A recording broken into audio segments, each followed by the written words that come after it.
C'est sûr que la veille, tu as du mal à dormir, tu te poses beaucoup de questions, tu sais que tu vas rencontrer un monde tout à fait nouveau. J'ai eu 63 ans au mois de mai et je suis retraité depuis le 1er janvier 2023. Donc ça va faire 5 mois. Pour préparer le temps de la retraite, il faut anticiper et bien réfléchir à ce qu'on va faire. J'étais attiré pour donner du temps pour aider ceux qui ont eu des parcours de vie difficiles. Après avoir contacté le ministère de la Justice, qui m'a donné une liste de 9 associations qui aident les personnes sous main de justice, j'ai choisi l'Association nationale des visiteurs de personnes sous main de justice. C'est une association importante, ancienne, puisqu'elle a 91 ans. Quand tu es prêt à consacrer un peu de temps par semaine, ça peut être une matinée par semaine ou une journée par semaine. Tu rencontres une personne de l'association avec qui tu as un échange pour expliquer le fonctionnement, la démarche, etc. Ensuite, tu t'inscris sur le site de l'association, tu fais une lettre de motivation, tu remplis un petit dossier, tu t'envoies via l'association au conseiller d'insertion de probation pénitentiaire qui va l'étudier. J'ai eu un entretien avec une conseillère d'insertion. Ça s'est passé à la maison d'arrêt de Fresnes, parce que j'habite à Châtillon, donc j'avais sélectionné cette maison d'arrêt pour la proximité du domicile, parce qu'il y en a beaucoup en Île-de-France. Hein.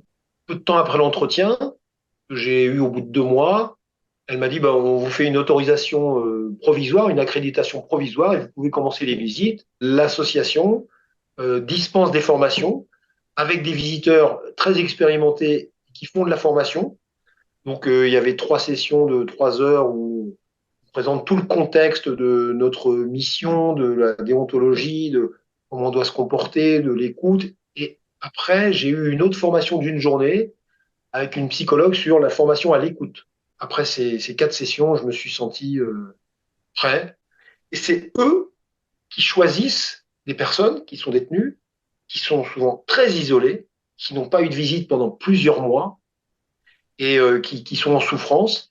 Et c'est eux qui vont faire le matching entre un visiteur et une personne détenue. Là, moi, je vais parler de l'expérience de la maison d'arrêt de Fresnes, maison d'arrêt ancienne. Le rendez-vous est fixé. Moi, j'ai 2 rendez-vous, 9h30, 11h, donc tu te pointes vers 9h20. Il faut ta pièce d'identité, il faut le document que tu as reçu par mail de l'administration. Tu passes une première porte, et là, bien sûr, tu as un mail où tu déposes tous les objets métalliques. Tu n'es pas fouillé, mais le dispositif de scan est performant. Bon, une fois que tu es rentré, on t'amène à un petit parloir, tu es isolé, tu fermes la porte, et là, la personne est amenée par les gardiens. Et voilà, tu te présentes et tu commences l'entretien, t'expliques pourquoi tu es là, t'expliques le rôle de l'association, tu précises que tu es bénévole, hein, parce que il faut être clair dès le départ, quoi. C'est vraiment une action de bénévolat. Il faut initier un dialogue. Il n'y a pas de minuteur, il n'y a pas de timer, mais c'est à peu près 1 heure, quoi. Il faut être souriant, il faut être à l'écoute, il faut laisser des silences, il faut pas bombarder de questions. Bien évidemment, on ne connaît rien du passé de la personne. Nous ne devons pas demander. On est là pour transmettre des valeurs d'humanisme, montrer à une personne que dans la société, il y a des gens qui croient à la deuxième chance, à la réinsertion. Au bout d'1 heure, l'entretien a eu lieu. Si ça déborde un peu, c'est pas grave. Je demande, est-ce qu'on se revoit la semaine prochaine? Est-ce que vous avez envie d'on se revoie? Et bon, à chaque fois, ils disent oui, mais tu sens que c'est un oui, ils en ont vraiment envie. On ne change pas de personne visitée, d'interlocuteur chaque semaine. Hein. On va essayer de construire une relation sur plusieurs mois et certains pour plusieurs années.